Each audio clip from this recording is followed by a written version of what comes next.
Hi guys, welcome back to Roddy Baby channel. So இன்னைக்கான வீடியோல என்ன பார்க்க போறோம் பாத்தீங்கன்னா Black Clover அனிமியோட சீசன் 1 எபிசோட் 3 பத்தி தான் இன்னைக்கான வீடியோல பார்க்க போறோம். அதுக்கு முன்னாடி நம்ம சேனல் இப்பதான் புதுசா பாக்குறீங்கன்னா சப்ஸ்கிரைப் பண்ணி பக்கத்துல இருக்கிற பெல் பட்டனை ஆல் பண்ணி வச்சுக்கோங்க. அப்பதான் நான் போடக்கூடிய Black Clover அனிமியோட எபிசோட் உங்களுக்கு நோட்டிபிகேஷன்ல வரும். சோ வாங்க ஃப்ரெண்ட்ஸ், டைம் வேஸ்ட் பண்ணாத வீடியோக்குள்ள போலாம்.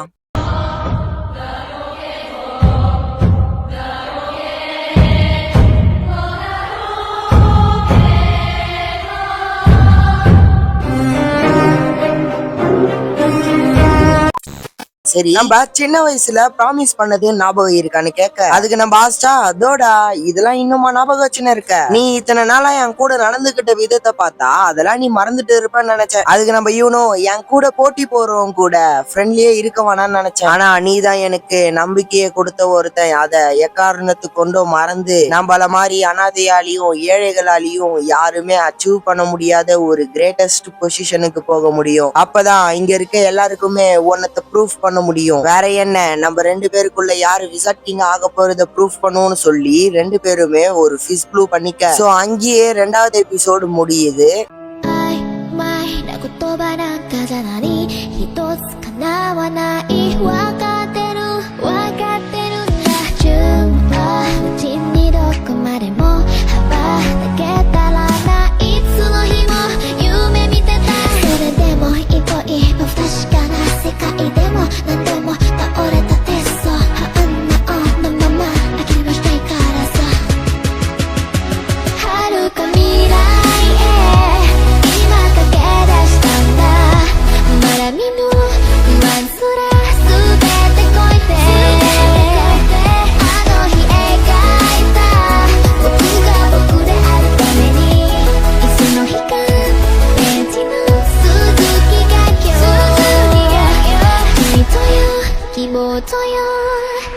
Black Clover Season 1 Episode 3 to the Royal Capital of the Clover Kingdom.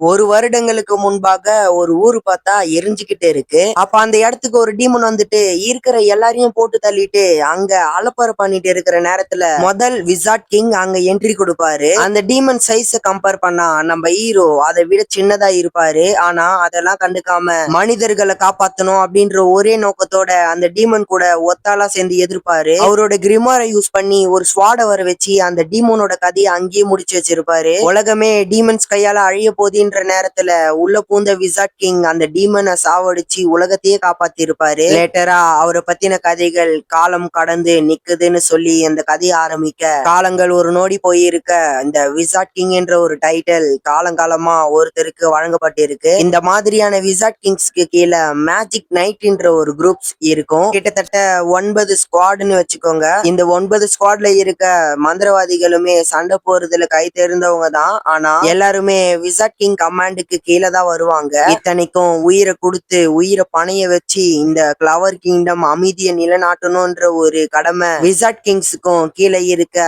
Magic நைட்ஸுக்கும் தான் இருக்கு. அப்படியே அந்த சீனை கட் பண்ணி பிரசன்ட்ல 998 999 நம்ம ஆஸ்தா அவனோட ஸ்வாட வச்சு பயிற்சி எடுத்துட்டு இருப்பானா. இது கூட மேஜிக் வரணும்ட்டு அந்த கஷாயத்தை குடிச்சிட்டு இருப்பானா. ஏன்னா நம்ம ஹீரோக்கு ஒரு கிரிமார் ஒண்ணு கிடைச்சிருக்கு, அதாவது மேஜிக் புக்கு கிடைச்சிருக்கு. ஆனா மேஜிக் யூஸ் பண்ண முடியல. அதுக்குள்ள இருக்க அந்த ஸ்வாட மட்டும் தான் யூஸ் பண்ண முடியுது, பட் மேஜிக்கை யூஸ் பண்ண முடியாது. ஆனா அதுக்குன்ட்டு கிவ் அப் பண்ணிட கூடாதுன்னு சொல்லி என் அத்திக்கு இவனும் பயிற்சி எடுத்துன்னு இருப்பான். நானும் பயிற்சி எடுக்கணும்னு சொல்லி அவனோட பயிற்சியை கண்டினியூ பண்ணுவான். எதுக்கு இவ்வளவு ஆர்வமா இருக்கான்னு பார்த்தா கிளவர் கிங்டம்ல மேஜிக் நைட்ஸ் ஆவ என்ட்ரன்ஸ் எக்ஸாம் நடக்க போதாமா. அதுல நம்ம ஹீரோ பார்ட்டிசிபேட் பண்ண போறாரு. இன்னொரு பக்கம் நம்ம இவனோ காட்டுக்குள்ள இருக்க மரத்தெல்லாம் மேஜிக்கை யூஸ் பண்ணி வெட்டிக்கிட்டு இருக்க. இதுவே போதுமான்ட்டு நினைக்க இல்ல, அந்த நாயும் பயிற்சி எடுத்துட்டு இருப்பான்னு சொல்லி இருக்கிற பாறை எல்லாத்தையும் வெட்டிக்கிட்டு இருப்பான். இன்னொரு பக்கம் நம்ம ஆஸ்டா 1501 1502 சொல்லி அந்த ஸ்வாட வச்சு வெட்டிக்கிட்டு இருப்பான். இன்னொரு பக்கம் சர்ச்ல ஃபாதர் கிட்டயும் சிஸ்டர் கிட்டயும் அந்த பசங்க எல்லாருக்குமே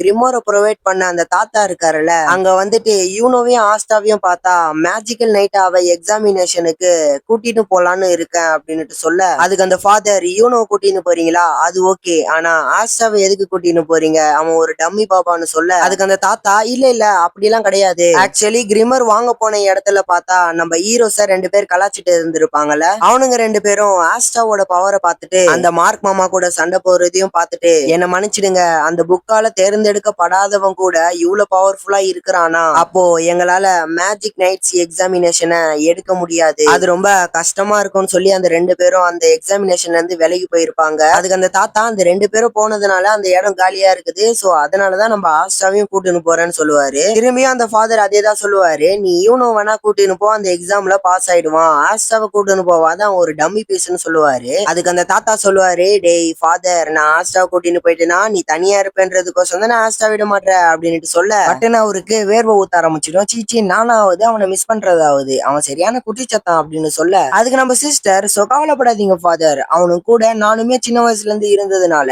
இப்போ போறாங்க என்னும் போது கொஞ்சம் ஃபீலிங்கா தான் இருக்கு. அதுக்கு அந்த ஃபாதர், ஓகே ரைட் தான், சின்ன வயசுல இருந்து அவனுங்களை நான் பார்த்து இருந்திருக்கேன், இப்ப போறாங்கன்னும் போது எனக்குமே வருத்தமா தான் இருக்கு, நான் உண்மையை சொல்லனா பொய் சொல்றேன்னு அர்த்தம், சோ சரண்டர் ஆயிடுறேன், ஒத்துக்கிறேன்னுவாரு. என்னதான் அவனுங்க பிரிஞ்சு போறது வருத்தமா இருந்தாலும் அவனுங்களுக்கு என்ன தேவையோ அது கொடுத்தாகணும் இல்லையா. ஆனா அவன் கிட்ட ஒரு கிரிமோர் இருக்குது அப்படின்னுட்டு வயசானவர் சொல்லுவாரு. ஏன்னா ஆஸ்டா வந்து ஏற்கனவே காமிச்சிட்டு போயிருப்பான் இல்லையா, அதோ பாத்தியா எப்படி வந்துச்சுன்னா தெரியாது, ஆனா என்கிட்டயும் ஒரு கிரிமோர் இருக்கு, நானும் அந்த என்ட்ரன்ஸ் எக்ஸாம்ல எழுத வருவேன்ட்டு சொல்லிட்டு போயிருப்பான். ஆனா அவனுக்கு 5 கிளவர் கிரிமோர் எப்படி கிடைச்சதுன்னுட்டு அந்த வயசானவருக்கு ஒண்ணுமே புரியாது. ட்ரைனிங்க முடிச்சிட்டு நம்ம ஆஸ்டா ஸ்பீடா ஓடி வருவானா சர்ச்ச பாக்குறதுக்கு, பட் நம்ம ஆஸ்டா ஓடி வரத பார்த்தா நம்ம இவனும் என்னாச்சுன்னு தெரியாது, 2 பேரும் ரன்னிங் ரேஸ் மாதிரி ஓடி வருவானுங்க. 2 பேரும் அந்த சர்ச்ச தொட்டதுமே அங்க இருக்க பசங்க எனக்கு என்னமோ ஆஸ்டா தான் ஸ்பீடா ஓடி வந்த மாதிரி இருக்குன்னு சொல்லுவாங்க. அதுக்கு நம்ம ஆஸ்டா இவனை எப்படியாச்சும் தோக்கடிக்கணும்னு சொல்லிட்டு சர்ச்சுக்குள்ள யார் ஃபர்ஸ்ட் போறான்னு பாக்கலாமான்னு சொல்ல அதுக்கு நம்ம இவனும் அவனோட பவர் யூஸ் பண்ணி ஆஸ்டாவை பறக்க விட்டு உள்ள போயிடுவான். நான் ஜெயிச்சிட்டேன்பா. கூடவே நம்ம இவனும்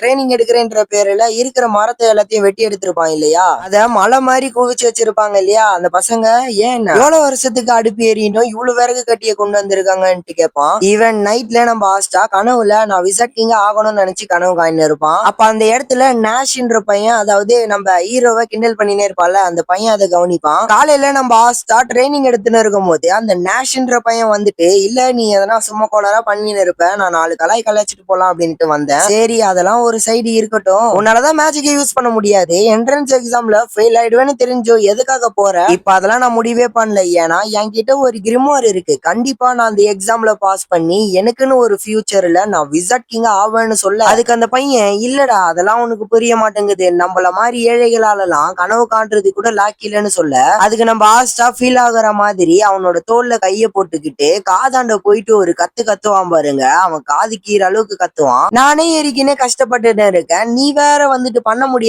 முடியாதுன்னு சொல்லிட்டு இருக்கிற, அதெல்லாம் நீ நினைக்கிற மாதிரி கிடையாது, எது நம்ம கண்டிப்பா நடக்கும்ட்டு மனசார நம்பிக்கையோட இருக்கிறோமோ அது கண்டிப்பா நடக்கும், சோ நான் அதை நடத்தி காட்டுறேன், நான் விசிட் கிங் ஆகுறேன்னு சொல்லி அங்க மாசா நிப்பான் பாருங்க. அந்த சின்ன பையனே ஷாக் ஆயிடுவான். அதுக்கப்புறம் நைட்ல எல்லாரும் சாப்பிட்டுன்னு இருக்கும் போது கூட நம்ம ஹீரோஸ் கிளம்ப போறாங்க, நான் எல்லாத்தையும் அரேஞ்ச் பண்ணி வச்சுட்டேன், ஆனா இவனோ பாஸ் ஆயிடுவான், ஆஸ்டா நீ எப்படியோ ஃபெயில் ஆயிடுவ, இதுதான் இந்த சர்ச் இங்கே தான் இருக்கும், நீ எப்படி இருந்தாலும் ஃபெயில் ஆயிட்டினா இங்க திரும்பி வந்துருன்னு சொல்லுவாரு. அதுக்கு நம்ம ஆஸ்டா, ஏயா உனக்கு கொஞ்சம் கூட மூளை இல்லையா, எக்ஸாம் எழுத போறவங்க கிட்ட பாஸ் ஆகுறேன்ட்டு என்கரேஜ் பண்ணாத, ஃபெயில் ஆயிடும்னு சொல்லி வீட்டுக்கு வந்துருன்னு சொல்றேன், உனக்கு கொஞ்சம் கூட மூளை இல்லையான்னு கேட்பான். சரி சரி என்கிட்ட கேட்டத அப்படியே பார்த்து இவனு கிட்ட கேள அப்படின்னுட்டு சொல்ல, இல்ல அவன் எதுனா ஒண்ணு பண்ணி பழச்சிப்பான், நீதான் எப்படின்னு தெரியல அப்படின்னுட்டு சொல்ல நம்ம ஆஸ்டாக்கு பயங்கர காண்டாயிடும். அப்படியே போக அடுத்த நாள் காலையில அவங்க 2 பேரும் கிளம்புறதுக்கு ரெடியா இருப்பாங்க. சரி பார்த்து போயிட்டு சீக்கிரமா வந்துருங்கன்னு சொல்ல அந்த சின்ன பசங்க எல்லாம் ஆஸ்டா எப்படியோ சீக்கிரமா வந்துருவான்ட்டு கலாய்க.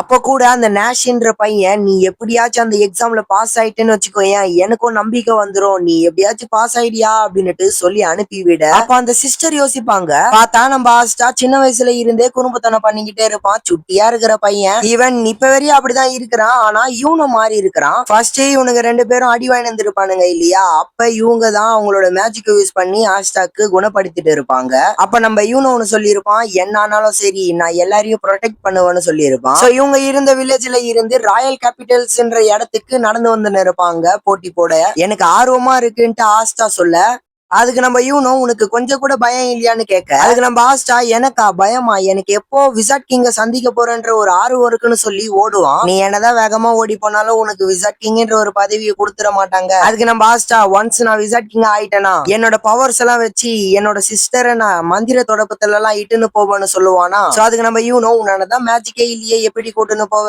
சரா ஓவரா பேசுறதுன்னு சொல்லிட்டு அவங்களோட ஜர்னியை தொடங்குவாங்க. ரெண்டு பேரும் போகும்போது நிறைய விஷயங்கள்லாம் நடக்கும். சோ அதை அப்படியே கிளிப்ஸா பாருங்க.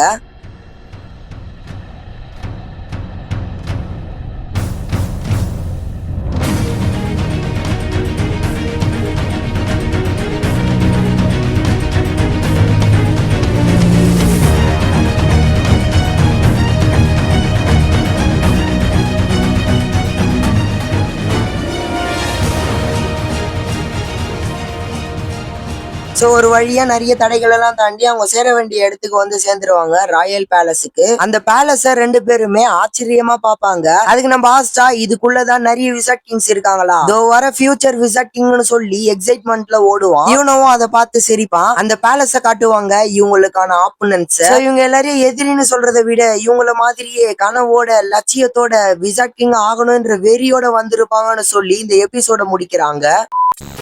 சரி கைஸ், இந்த வீடியோட எண்டுக்கு வந்தாச்சு. இந்த வீடியோ பிடிச்சிருந்தா லைக் பண்ணுங்க, ஷேர் பண்ணுங்க, மறக்காம சப்ஸ்கிரைப் பண்ணி பக்கத்துல இருக்கிற பெல் பட்டன் ஆல் அப்படி வச்சுக்கோங்க. அது மட்டும் இல்லாத நம்ம இன்ஸ்டாகிராமோட லிங்க் டிஸ்கிரிப்ஷன்ல கொடுத்து வச்சிருக்கேன், மறக்காம போய் ஃபாலோ பண்ணி வச்சுக்கோங்க. சோ உங்களுக்கு பிடிச்ச அனிமி கண்டென்ட்ஸ் எதனா போடணும்னு நினைச்சீங்கன்னா இன்ஸ்டாகிராம்ல வந்து மெசேஜ் பண்ணுங்க, கம்பல்சரியா போறேன். 4th எபிசோடுக்கு வெயிட் பண்றீங்கன்னா வெயிட் அண்ட் கமெண்ட் பண்ணுங்க, கொஞ்சம் சீக்கிரமாவே போடுறேன். சரி கைஸ், பாய்.